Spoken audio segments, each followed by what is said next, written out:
Isaac Newton fue un físico, teólogo, inventor, alquimista y matemático inglés. Es autor de los Philosophiae Naturalis Principia Mathematica, más conocidos como los Principia, donde describe la ley de la gravitación universal y estableció las bases de la mecánica clásica mediante las leyes sus otros descubrimientos científicos destacan los trabajos sobre la naturaleza de la luz y la óptica, que se presentan principalmente en su obra Optics, y en matemáticas el desarrollo del cálculo infinitesimal. Newton comparte con Gottfried Leibniz el crédito por el desarrollo del cálculo integral y diferencial, que utilizó para formular sus leyes de la física y astronomía. También contribuyó en otras áreas de las matemáticas, desarrollando el teorema del binomio y las fórmulas de Newton-Cotes. Desde finales de 1664, trabajó intensamente en diferentes problemas matemáticos.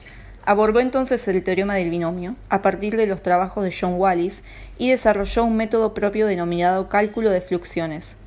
Poco después, regresó a la granja familiar a causa de una epidemia de peste bubónica. Retirado con su familia entre 1665 y 1666, conoció un periodo muy intenso de descubrimientos, entre los que destaca la ley del inverso del cuadrado de la distancia en la gravitación, su desarrollo de las bases de la mecánica clásica, la formalización del método de fluxiones y la generalización del teorema del binomio, poniendo además de manifiesto la naturaleza física de los colores. Sin embargo, guardó silencio durante mucho tiempo sobre sus descubrimientos ante el temor a las críticas y el robo de sus ideas. En 1667 reanudó sus estudios en la Universidad de Cambridge. De 1667 a 1670 emprendió investigaciones sobre óptimas y fue elegido Fellow del Trinity College. En 1669, su mentor, Isaac Barrow, renunció a su cátedra de matemática, puesto que Newton le sucedería hasta 1696. El mismo año envió a John Collins, por medio de Barrow, su análisis. Para Newton, este manuscrito representa la introducción a un potente método general que desarrollaría más tarde, su cálculo diferencial e integral. Newton abordó el desarrollo del cálculo a partir de la geometría analítica, desarrollando un enfoque geométrico y analítico de los derivados matemáticos aplicadas sobre las curvas definidas a través de las ecuaciones.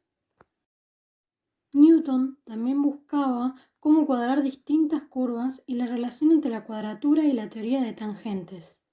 Después de los estudios de Robert Ball, Newton se percató de que el método de tangentes podía utilizarse para obtener las velocidades instantáneas de una trayectoria. En sus primeras investigaciones, Newton lidia únicamente con los problemas geométricos, como encontrar tangentes, curvaturas y áreas utilizando como base matemática la geometría analítica de Descartes. No obstante, con el afán de separar su teoría de la de Descartes, comenzó a trabajar únicamente con las ecuaciones y sus variables, sin necesidad de recurrir al sistema cartesiano. Entre 1670 y 1672 trabajó intensamente en problemas relacionados con la óptica y la naturaleza de la luz.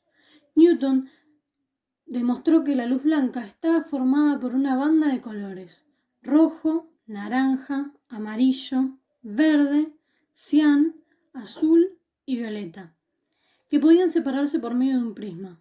Como consecuencia de estos trabajos, concluyó que cualquier telescopio refractor sufriría de un tipo de aberración conocido en la actualidad como aberración cromática, que consiste en la dispersión de la luz en diferentes colores al atravesar un lente.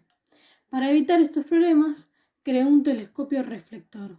Sus experimentos sobre la naturaleza de la luz le llevaron a formular su teoría general sobre la misma, que, según él, está formada por corpúsculos y se propaga en línea recta y no por medio de ondas. El libro que expuso esta teoría fue severamente criticado por la mayor parte de sus contemporáneos, entre ellos Hooke y Huygens, quienes sostenían ideas diferentes defendiendo una naturaleza ondulatoria. Estas críticas provocaron su recelo por las publicaciones, por lo que se retiró a la soledad de su estudio en Cambridge. En 1704, Newton escribió su obra más importante sobre óptica, Optics, en la que exponía sus teorías anteriores y la naturaleza corpuscular de la luz, así como un estudio detallado sobre fenómenos como la refracción, la reflexión y la dispersión de la luz. Bernard Cohen afirma que El momento culminante de la revolución científica fue el descubrimiento realizado por Isaac Newton de la ley de la gravitación universal. Con una simple ley, Newton dio a entender los fenómenos físicos más importantes del universo observable, explicando las 3 leyes de Kepler, donde F es la fuerza, G es una constante que determina la intensidad de la fuerza y que sería medida años más tarde por Henry Cavendish en su célebre experimento de la balanza de torsión. M1 y M2 son las masas de 2 cuerpos que se atraen entre sí, y R es la distancia entre ambos cuerpos, siendo R el vector unitario que indica la dirección del movimiento, si bien existe cierta polémica acerca de que Cavendish hubiera medido realmente G, pues algunos estudiosos afirman que simplemente midió la masa terrestre. La primera ley de Newton, también conocida como ley de inercia, nos dice que si sobre un cuerpo no actúa ningún otro, este permanecerá indefinidamente moviéndose en línea recta con velocidad constante. Como sabemos, el movimiento es relativo, es decir, depende de cuál sea el observador que describa el movimiento. Así, para un pasajero de un tren, el interventor viene caminando lentamente por el pasillo del tren, mientras que para alguien que ve pasar el tren desde el andén de una estación, el interventor se está moviendo a gran velocidad. Se necesita, por lo tanto, un sistema de referencia a cual referir el movimiento. La primera ley de Newton sirve para definir un tipo especial de sistemas de referencia, conocidos como sistemas de referencia inerciales, que son aquellos sistemas de referencia desde los que se observa que un cuerpo sobre el que no actúa ninguna fuerza neta se mueve con velocidad constante. En realidad, es imposible encontrar un sistema de referencia inercial, puesto que siempre hay algún tipo de fuerza actuando sobre los cuerpos. Pero siempre es posible encontrar un sistema de referencia en el que el problema que estemos estudiando se pueda tratar como si estuviésemos en un sistema inercial. En muchos casos, suponer un observador fijo en la Tierra es una buena aproximación de un sistema inercial. La segunda ley de Newton se encarga de cuantificar el concepto de fuerza. Nos dice que la fuerza neta aplicada sobre un cuerpo es proporcional a la aceleración que adquiere dicho cuerpo. La constante de proporcionalidad es la masa del cuerpo, de manera que podemos expresar la relación.